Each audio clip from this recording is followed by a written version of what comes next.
Hey Radical fans, today's Radical Rundown, we're going to talk about big cores versus little cores and what the dynamics of them are.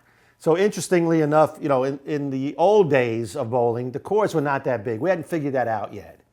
So we would use smaller cores, more dense material to get a lower RG because we wanted the ball to spin quicker. But the downside was you can get lower RG, but you couldn't get a big enough differential.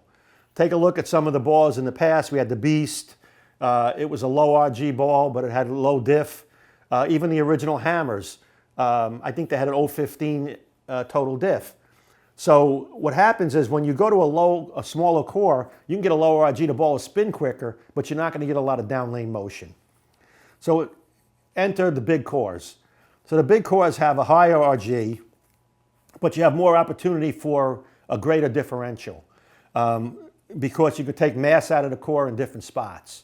If you have a small core, there's really not a lot of places you can take mass out of. The fingers will hit some of the top and the thumb will hit some of the bottom, but it's not a whole magnitude of mass being removed.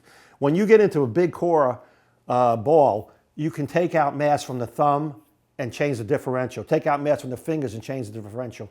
You can make that ball more asymmetrical than it is a greater opportunity to change the internal shape of the core with drilling holes.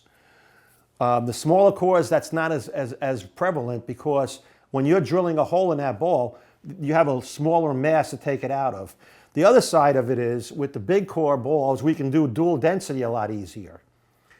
Flip blocks, pucks, side-to-side changes in density, and all of those things give you more opportunity for ball motion, to change the ball motion.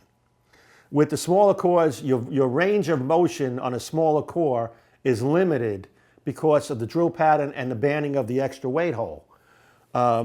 With the big cores, you can have a lot more range of motion created with drillings, label shifts, and so on, because you're taking mass out in different areas of the ball. There's more places to take mass out of. So that's the difference between a big core and a little core. Look for it to be lower RG with less flare in small cores, higher RG, opportunity for higher RG, and greater differentials in big cores. That's today's Radical Rundown. Subscribe to the channel and drop some comments in the box below, and we'll see you next time.